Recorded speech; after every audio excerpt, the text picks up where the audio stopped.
Hello. എടാ, നീ ഉറങ്ങുമായിരുന്നോ? ആ. നീ ഇപ്പം എന്തായാലും എണീറ്റില്ലേ? ഉം. ഒരു കാര്യം ചെയ്യ്, നീ പെട്ടെന്ന് ബസ് സ്റ്റാൻഡിലോട്ട് വാ. ഞാൻ ഒരു 20 മിനിറ്റിൽ അവിടെ എത്തും. അളിയാ പോസ്റ്റാക്കല്ല കേട്ടോ, പെട്ടെന്ന് പറഞ്ഞേ. ആ.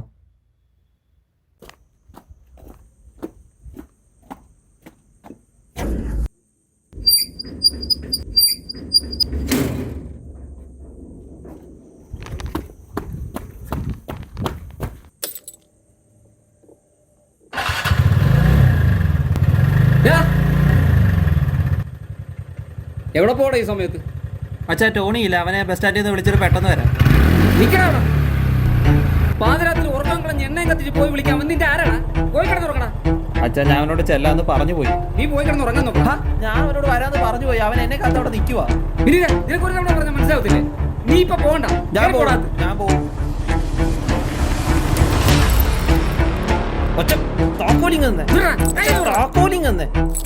അത്രക്കായ നീ എന്തുകൊണ്ടാണ് നിന്നോട് പോകണ്ടെന്ന് പറഞ്ഞാൽ നിനക്ക് മനസ്സിലായ? നിങ്ങളൊരു സെൽഫിഷാ. നിങ്ങളെ പോലെ തന്നെ എന്നെ അങ്ങനെ ആക്കാൻ നോക്കുക.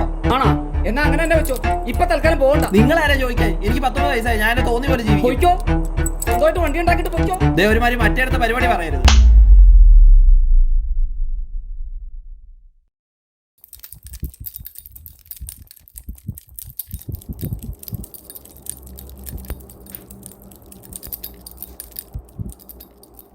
അച്ഛനൊന്നും പറയല്ലേ, ഞാൻ പോയി കിടക്കട്ടെ.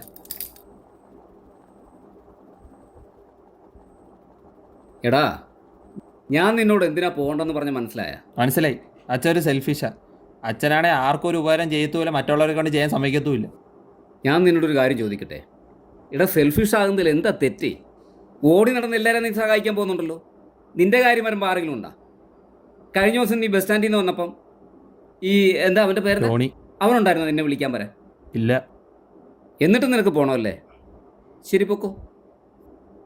ഒരു കണ്ടീഷൻ.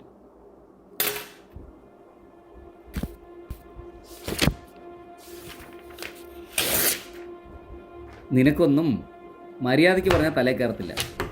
എന്നാ തനിയെ മനസ്സിലാക്കുക. ഇതെന്തിനാ? ഒരു സൈഡിൽ നിന്റെ പേരും മറ്റേ സൈഡിൽ നിന്റെ കൂട്ടുകാരൻ്റെ പേരും എഴുതണം.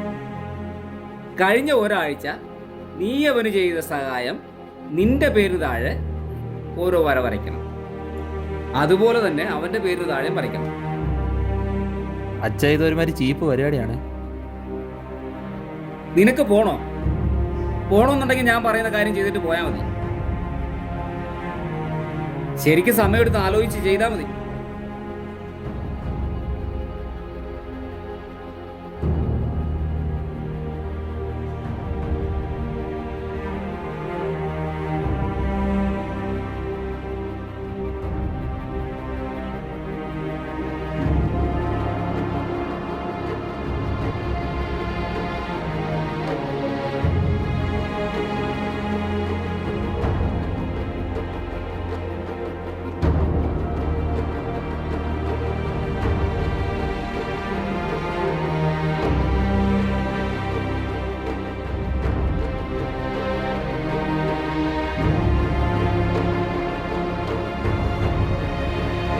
എടാ, നിന്റെ വാച്ച് തന്നു.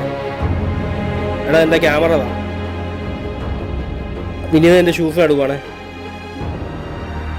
എടാ, നീ പെട്ടെന്ന് വീട്ടിൽ പോയിട്ട് മമ്മീനെ കൊണ്ടുവന്നു റേഷൻ കട കൊണ്ടുപോകും. ഞാൻ വീട്ടിലില്ല. എടാ, നീ പെട്ടെന്ന് 100 രൂപ ഗൂഗിൾ പേ ചെയ്ത് വച്ചാൽ നീ ടിക്കറ്റ് എടുക്കും. ഞാൻ കാശ് കൊണ്ടുതരാം. എടാ, നീ വേഗം ഒന്ന് വന്നേ, ഞാൻ ഇവിടെ പെട്ട് നിൽക്കുക. എടാ, ഇവിടെ വീട്ടിലെ പണിക്കാർ 2 പേര് വരാമെന്ന് പറഞ്ഞിട്ട് വന്നില്ല. നീ ഒരു കാര്യം ചെയ്യും, നീയും മറ്റേ നമ്മുടെ അഷ്റഫിനെയും വിളിച്ചിട്ടൊന്ന് വാ കേട്ടോ. ഇവിടെ എന്തോ ടൈൽസിൻ്റെ പണിയുണ്ട്.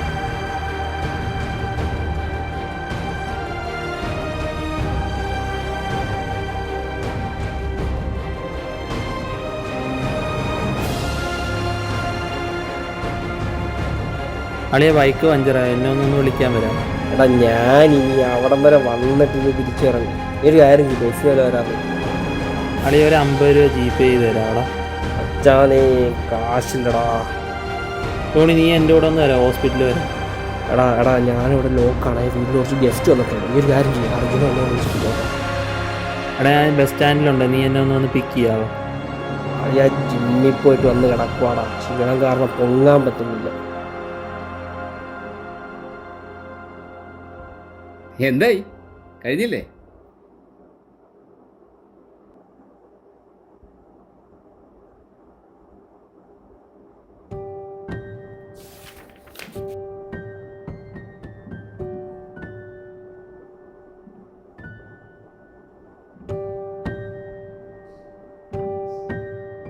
ഒരാഴ്ചയിൽ 7 ദിവസം അവന് നിന്നെ വേണോ? എന്താടാ, അവന് നീയില്ലാതെ ജീവിക്കാൻ പറ്റത്തില്ലേ? അച്ഛ അവൻ എന്നോട് ഓരോ ആവശ്യങ്ങൾ പറയും, എനിക്ക് ചെയ്തു കൊടുക്കാൻ പറ്റുന്നേ ഞാൻ ചെയ്തു ഇടാ കൊടുക്കാം. മണ്ട, അവൻ നിന്നെ യൂസ് ചെയ്യുക. ഇനിയും നിനക്ക് പോണം. അച്ഛ ഞാൻ അവനോട് വരാൻ പറ്റത്തില്ലെന്ന് പറഞ്ഞാൽ അവൻ എന്ത് വിചാരിക്കും? എടാ, അവൻ എന്ത് വിചാരിച്ചാലും നിനക്കെന്താ? അപ്പൊ ഫ്രണ്ട്ഷിപ്പ് പോകത്തില്ല. ഫോട്ടോ നോക്കണം. എടാ, നിന്റെ പണം, നിന്റെ സമയം, നിന്റെ ഉറക്കം, നിന്റെ മെന്റലുകൾ, ഇതെല്ലാം പ്രൊട്ടക്ട് ചെയ്യുന്നത് നിന്റെ കടമയാണ്. അതിനേക്കാൾ വലുതല്ല മറ്റാരും. അച്ഛ ഞാൻ ഇപ്പൊ ഒറ്റയ്ക്കായാലോ? നിനക്ക് ഒറ്റയ്ക്കാകുന്നത് പേടിയാണ്. അങ്ങനെ ചോദിച്ചാ എനിക്ക് ഒറ്റയ്ക്കായ എന്ത് ചെയ്യണമെന്ന് അറിയില്ല അച്ഛ. എന്നാൽ ഞാനൊരു സത്യം പറയട്ടെ, എല്ലാ ഫ്രണ്ട്ഷിപ്പിന് പിന്നിലും ഒരു സ്വാർത്ഥ ലാഭം ഉണ്ടാകും. ഒരാൾ നിന്റെ കൂടെ നിൽക്കുന്നുണ്ടെങ്കിൽ അയാൾക്ക് നീ പോലും അറിയാൻ നിന്റെ അടുത്ത് നിന്ന് എന്തോ കിട്ടുന്നുണ്ട്. അത് നിന്റെ അടുത്ത് നിന്ന് എന്ന് കിട്ടാതെ വരുന്നോ അന്ന് അയാൾ നിന്റെ ജീവിതത്തിൽ നിന്ന് ഔട്ടാകും. ഇപ്പോൾ നീ ഒരാൾക്ക് 100 കാര്യങ്ങൾ ചെയ്തു കൊടുത്തിരിക്കട്ടെ, ഒരു കാര്യം ചെയ്യാൻ പറ്റിയില്ലെങ്കിൽ നീ ചെയ്യാതെ പോയ ആ കാര്യം മാത്രമേ അയാളുടെ മനസ്സിലുണ്ടാവും. ബാക്കി 100 കാര്യം വിട്ടുകളി.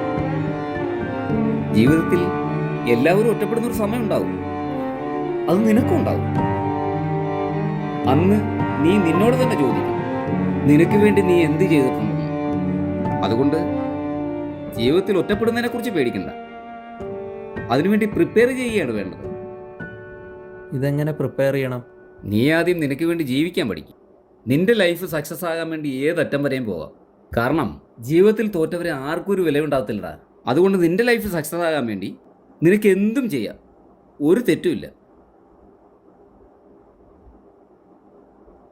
അതുകൊണ്ട് ആദ്യം നീ മറ്റുള്ളവരെ മുതലെടുക്കാൻ പഠിക്കുക.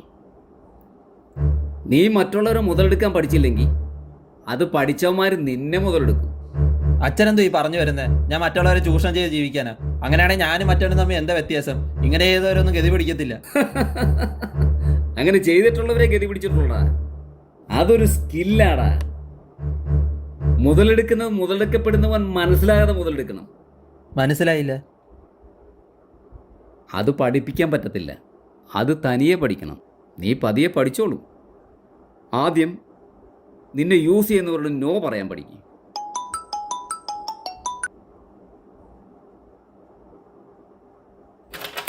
ഇനിയും നിനക്ക് പോകണമെന്നുണ്ടെങ്കിൽ പോകാം.